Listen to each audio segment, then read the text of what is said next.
Kia guys, it's George, it's Shredded Every Day, and today to finish off the workout week of all the workout videos I've done, I'm taking all of the questions that you guys have asked through the messages that you've sent me on Facebook, and I'm just going to send them all out in one big video because a lot of people have been asking the same questions, and instead of replying individually to every single one, I've made a big kind of frequently asked questions video now.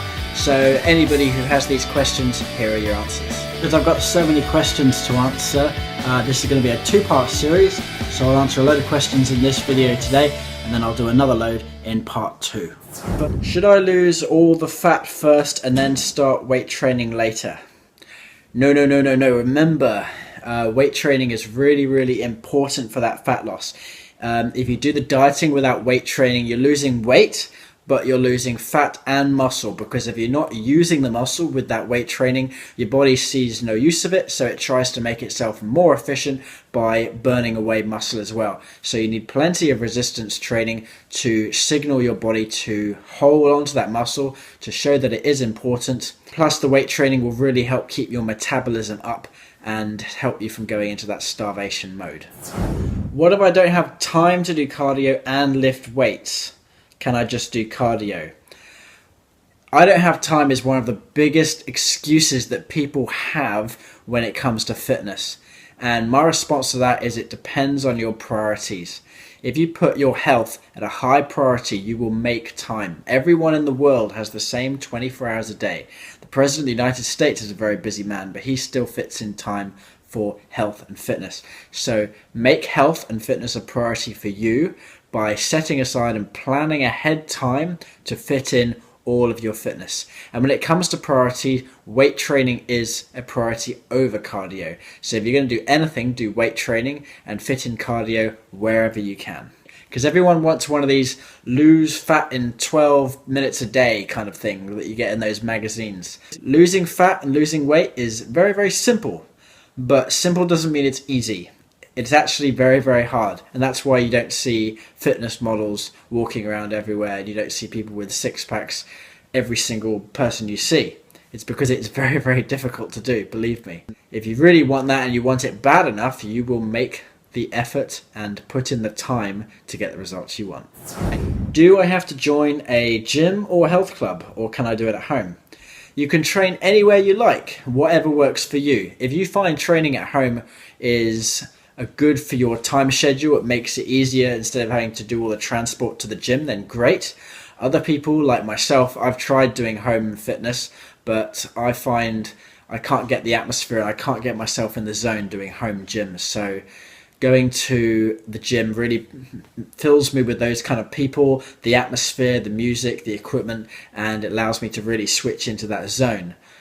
Just like some people can't study at home, they need to study at a library. So it really depends on your own personal preference. If you do have the choice, gym is really good because purely the variety and the amount of equipment available. If you're going to have a personal gym, you're going to need a hell of a lot of dumbbell weights, all the different machines to get the full benefit out of your workouts. So if you can, try and find a gym that's near to you and one that works.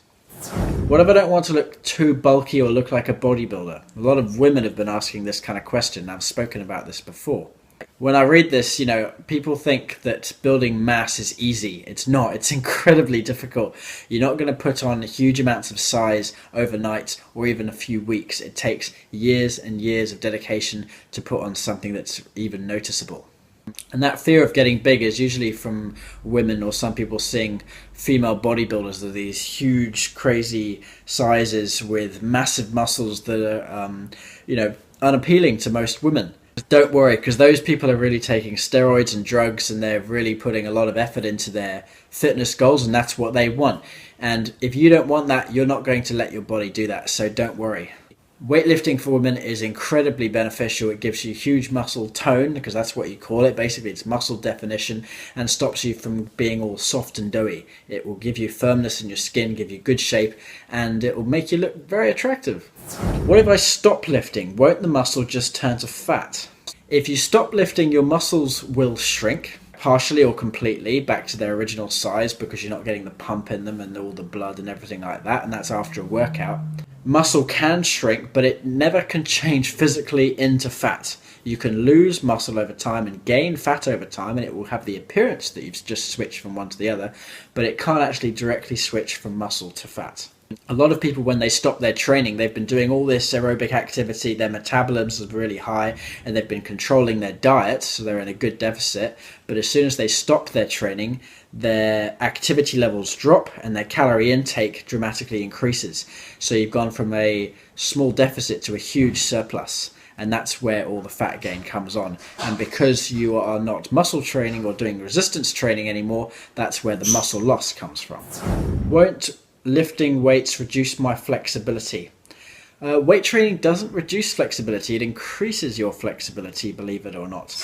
Because if you perform weight training exercises through the full range of motion, you're actually going to increase your flexibility. Some particularly massive bodybuilders lose range of motion, but that's mostly due to their sheer bulk, and it's quite difficult to get to such a size that you're going to reduce flexibility. So as long as you train correctly with good form, you stretch well and use full range of motion, your flexibility will actually increase, allowing you to be more agile and more functional throughout your life. Should men and women train differently from one another?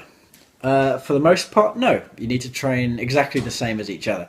It's just the human equation of how a body works. It's you see a lot of training books and supplements, particularly tailored for men and for women, and usually they use words like sculpting or toning or defining for women, and they talk about metabolism and all these hormones and stuff like that, so keywords which women find applicable to them. It really isn't a thing as toning. It's really just fat loss, which is revealing muscle and the definition that it has, and that's basically just, dieting down and what that gives you. Thanks guys, so that's the end of part 1. Got through a load of questions there. In the next video tomorrow I'm going to do a load more questions, and that will wrap up our frequently asked questions for the moment, all of the different workout questions that you've got for me. So thanks for watching today guys. Remember to like this video, share, subscribe on YouTube, comment below if you've got any more questions, keep messaging me with any more questions you got. And I'll catch you tomorrow for part 2. There's some really good questions to see.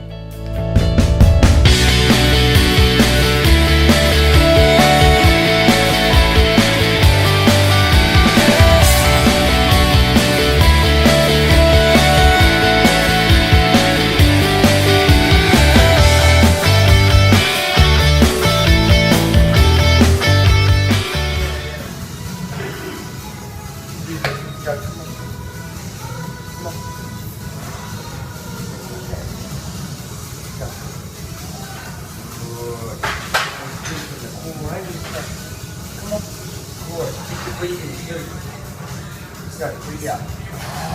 Exhale. And and breathe. Breathe. Breathe. Go. Come on. Oh, that's it.